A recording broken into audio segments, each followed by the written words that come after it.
നമസ്കാരം, ഞാൻ NGR നമ്പൂതിരി. നിങ്ങൾക്കെല്ലാവർക്കും എൻ്റെ ചാനലിലേക്ക് ഹാർദമായ സ്വാഗതം. ഇതുവരെ ഞാൻ പറഞ്ഞ എല്ലാ കഥകളും കഥാപ്രേമികളായ നിങ്ങൾക്ക് ഒരുപാട് ഇഷ്ടമായി എന്ന വിശ്വാസത്തോടെ വിക്രമാദിത്യ കഥയിലെ ഭോജരാജാവിനോട് എട്ടാമത്തെ പ്രതിമയായ രതിറാണി എന്ന പേരുള്ള സാലഭഞ്ചിക പറഞ്ഞ കഥയുടെ അവസാന ഭാഗത്തിലേക്ക് എല്ലാവർക്കും എൻ്റെ ഹാർദമായ സ്വാഗതം. നമ്മൾ കഴിഞ്ഞ ദിവസം പറഞ്ഞു നിർത്തിയത് അഹങ്കാരിയായ രൂപസുന്ദരിക്ക് പ്രതികൂലമായ വിധി പ്രസ്താവന നടത്തിയ ന്യായാധിപനായ വിക്രമക്കിളിയോട് അടങ്ങാത്ത പ്രതികാരദാഹം ഉണ്ടായിരുന്നു എന്നുവരെയാണ്. അങ്ങനെ നമ്മുടെ രൂപസുന്ദരിക്ക് എങ്ങനെയെങ്കിലും ആ കിളിയെ വകവരുത്തണം, അതായിരുന്നു അവളുടെ മനസ്സിലെ അപ്പോഴുണ്ടായിരുന്ന ചിന്ത. കോപം തലയിൽ കയറിയാൽ വിവേകം പടിയിറങ്ങൂലോ. അങ്ങനെ ദിവസങ്ങൾ പലത് കഴിഞ്ഞു. ഒരു ദിവസം രൂപസുന്ദരി രത്നാകരനെ തൻ്റെ ഗൃഹത്തിലേക്ക് ക്ഷണിച്ചു. രൂപസുന്ദരിയെപ്പോലൊരു യുവതിയുടെ ക്ഷണം ലഭിച്ചപ്പോൾ രത്നാകരന് വലിയ സന്തോഷമായി. അയാൾ വേഗം അണിഞ്ഞൊരുങ്ങി രൂപസുന്ദരിയുടെ സൗധത്തിലെത്തി. അയാളെ വേണ്ട വിധം സൽക്കരിച്ച് സന്തോഷിപ്പിച്ച് രൂപസുന്ദരി മെല്ലെ തൻ്റെ ആവശ്യം അങ്ങോട്ട് അറിയിച്ചു. ആ കിളിയെ എനിക്ക് തരാമോ? വളർത്താനാണ് എന്നവൾ കൊഞ്ചലോടെ പറഞ്ഞു. അപ്പോൾ അയ്യോ, അത് പറ്റില്ല. ആ കിളിയാണ് സത്യത്തിൽ എൻ്റെ കടയുടെ ഐശ്വര്യം. അത് കേട്ടപ്പോൾ അവൾ വീണ്ടും അയാളോട് കെഞ്ചി, പിന്നെ അടവ് മാറ്റി, കണ്ണീരൊഴുക്കി. ഒടുക്കം നമ്മുടെ രത്നാകരൻ നിസ്സഹായനായി. പെണ്ണിൻ്റെ കണ്ണീര് വലിയൊരു ആയുധമാണല്ലോ. ഒടുവിൽ രത്നാകരൻ ആ കിളിയെ അവൾക്ക് അങ്ങോട്ട് വിട്ടുകൊടുക്കാൻ തന്നെ തയ്യാറായി. ആ തവണത്തെ കാടാറുമാസക്കാല ജീവിതത്തിൽ സംഭവിച്ച അടുത്ത വഞ്ചന. ഇത്രയേറെ സേവനം നൽകിയിട്ടും രത്നാകരൻ തന്നെ നിഷ്കരുണം തൻ്റെ ശത്രുവിന് നൽകുമെന്ന് വിക്രമക്കിളി അങ്ങട് നനച്ചതേയില്ല. പക്ഷേ അതും സംഭവിച്ചു. ആ സ്വർണ്ണക്കൂടോടുകൂടി വിക്രമക്കിളി നമ്മുടെ രൂപസുന്ദരിയുടെ വീട്ടിലെത്തി. ആ കിളിയെ നോക്കി രൂപസുന്ദരി അലറി, എന്നെ അപമാനിച്ചതിനുള്ള ശിക്ഷ നീ ഇന്ന് അനുഭവിക്കും.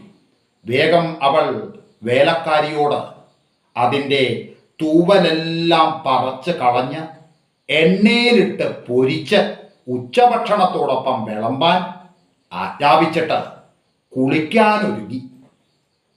ഉടനെ വേലക്കാരി കൂട് അടുക്കളയിൽ കൊണ്ടുപോയി കിളിയെ ശ്രദ്ധാപൂർവം പുറത്തെടുത്തു. എന്നാൽ വിക്രമക്കിളിയാകട്ടെ അനുസരണയോടെ ഒതുങ്ങിക്കടന്നു.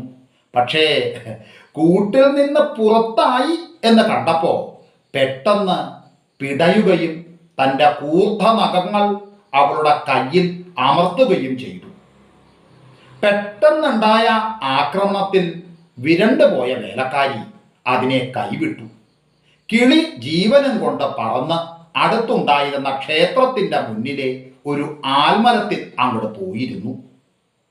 വേലക്കാരിക്ക് ആകെ അങ്ങോട്ട് പരിഭ്രമായി. യജമാനത്തിയോട് ഈ കാര്യം പറയാൻ പറ്റൂ? ഉടനെ അവൾ അടുത്തുള്ള കുളത്തിലിറങ്ങി ഒരു തവളയെ പിടിച്ച് ധാരാളം ഉപ്പും മുളകും പുളിയും ഒക്കെ ചേർത്ത് അത് പൊരിച്ച് ഉച്ചഭക്ഷണത്തിന് അങ്ങോട്ട് തയ്യാറാക്കി. രൂപസുന്ദരി കുളി കഴിഞ്ഞ് ഭക്ഷണത്തിലിരുന്നു. അവൾ ആ മാംസഭക്ഷണം രുചിയോടെ അങ്ങോട്ട് കഴിച്ചു. ഓരോ ഉരുള കഴിച്ചപ്പോഴും അവൾ പിറുപിറുത്തു. നീ എന്നെ അപമാനിച്ചു. നീ ആരാണെന്ന് വിചാരിച്ചു? ഇപ്പൊ കണ്ടില്ലേ നിന്റെ കഥ? എനിക്കെതിരെ ശബ്ദിച്ചവരെ ഞാൻ ജീവനോടെ വിട്ടിട്ടില്ല. നീ എൻ്റെ ശരീരമാകെ പുള്ളി കുത്തും ലേ? നീ എന്നെ തെരുവിൽ നടത്തും ലേ? എങ്കിലൊന്ന് കാണട്ടെ എന്നൊക്കെ പിറുപിറുത്തുകൊണ്ട് അന്ന് തൃപ്തിയോടെ അവൾ ഭക്ഷണം കഴിച്ചു. വേലക്കാരി അടുക്കളയിൽ നിന്ന് ദീർഘമായി ഒന്ന് നിശ്വസിച്ചു. പക്ഷേ ഇങ്ങനെയൊക്കെ ആണെങ്കിലും രൂപസുന്ദരി വലിയൊരു ഭക്തിയായിരുന്നു. എന്നും രാത്രി എല്ലാ ഭക്തജനങ്ങളും പോയതിനു ശേഷം അവൾ വിഷ്ണു ക്ഷേത്രത്തിലെത്തിയിരുന്നു. തനിക്ക് ജീവിതത്തിൽ ഒരു തരത്തിലുമുള്ള അല്ലലും ഉണ്ടാകരുത്, തൻ്റെ മരണം പോലും സുഖമായിട്ടുള്ളതാവണം, കഴിയുമെങ്കിൽ തനിക്ക് ഉടലോടെ സ്വർഗത്തിൽ പോകാൻ പറ്റണം, സ്വർഗത്തിലെ ഒരു അപ്സരസായി ശേഷിച്ച കാലം കഴിച്ചുകൂടണം. ഇതൊക്കെയായിരുന്നു അവളുടെ പ്രാർത്ഥന. എല്ലാ ദിവസവും അവൾ ക്ഷേത്രത്തിലെത്തുന്നതും ഭഗവാന്റെ മുന്നിൽ തൻ്റെ ആവശ്യങ്ങൾ നിരത്തുകയും ചെയ്യുന്നത് കേട്ടപ്പോൾ നമ്മുടെ വിക്രമക്കിളിക്കൊരു സൂത്രം തോന്നി.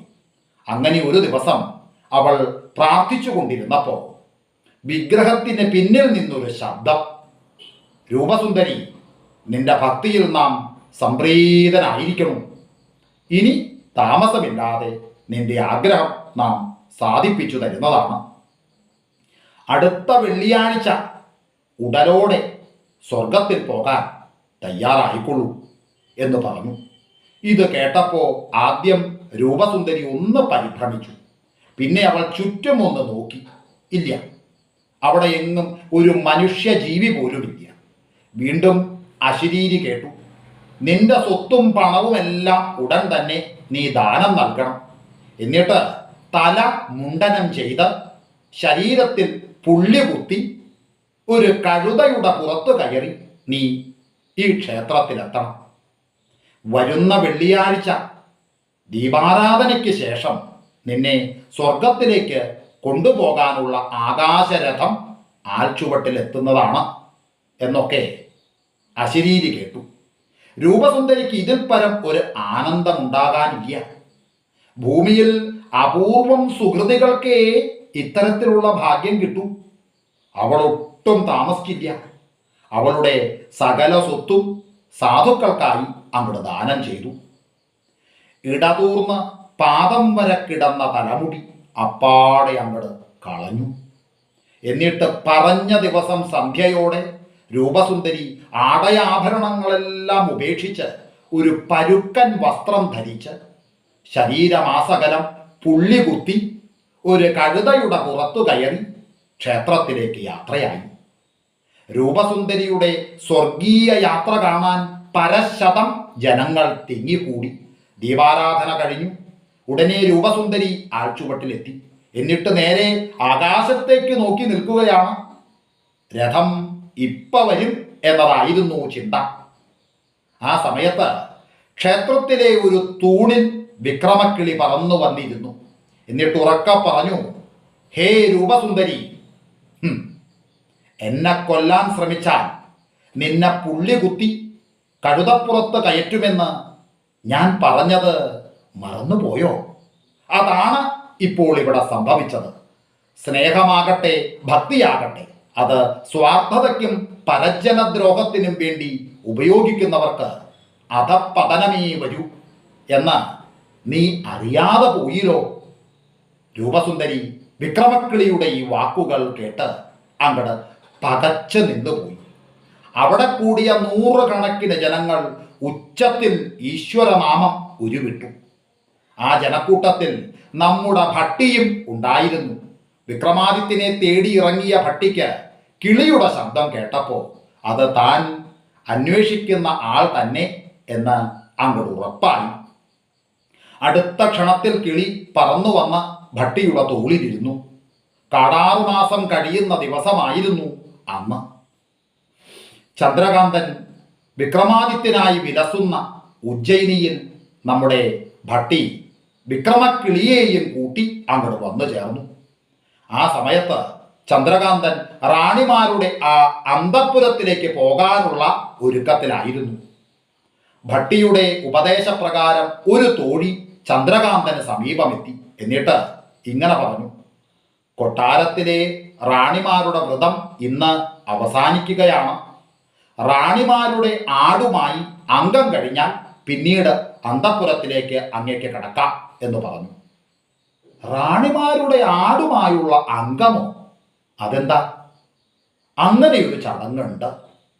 2 ആടുകളെ പോരിന് വിടും. ഒന്ന് രാജാവിൻ്റെ ആട്, മറ്റൊന്ന് അന്തഃപുരത്തിലെ റാണിമാരുടെ ആട്. അതിൽ റാണിമാരുടെ ആടിനെ അങ്ങയുടെ ആട് തോൽപ്പിക്കണം. അതോടെ അവരുടെ വ്രതം അവസാനിക്കും. ഇത് ഇവിടെയുള്ള പതിവ് ചിട്ടയാണ് എന്നുള്ളത് അങ്ങക്ക് അറിയാവുന്നതല്ലേ എന്ന് തോഴി വിനയത്തോടെ ചോദിച്ചു.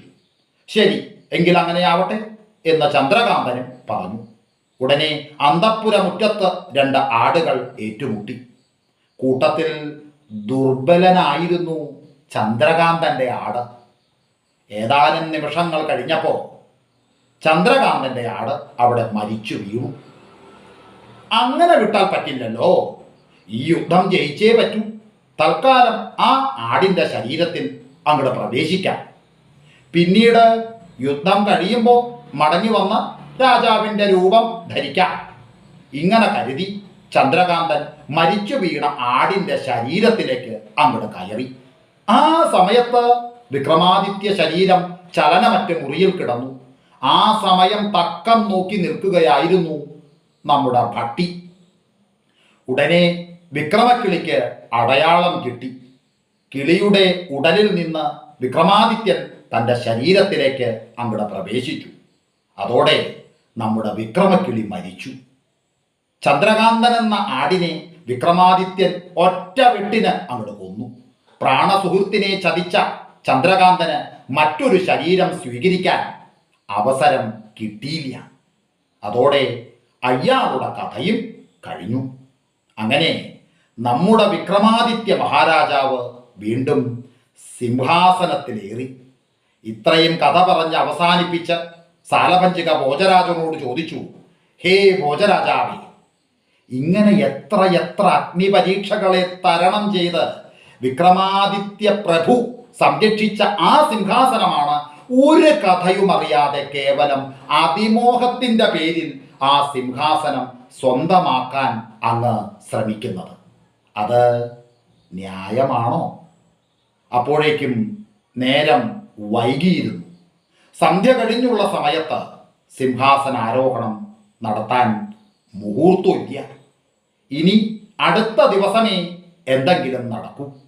ഉടനെ നമ്മുടെ ഭോജരാജാവ് തിരക്കിട്ട് അങ്ങട് കുളിക്കടവിലേക്ക് നടന്നു. അങ്ങനെ 8ാമത്തെ സാലഭഞ്ജികയായ രതിറാണി ഭോജരാജാവിനോട് പറഞ്ഞ കഥയും ഇവിടെ സമാപിക്കുന്നു. അടുത്ത ദിവസങ്ങളിൽ തന്നെ 9ാമത്തെ സാലഭഞ്ജിക ഭോജരാജാവിനെ തടഞ്ഞു നിർത്തി കഥ പറയുമോ എന്ന് നമുക്ക് നോക്കാം. അതുവരെ എല്ലാവർക്കും ഒരിക്കൽ കൂടി എൻ്റെ നന്ദി, നമസ്കാരം.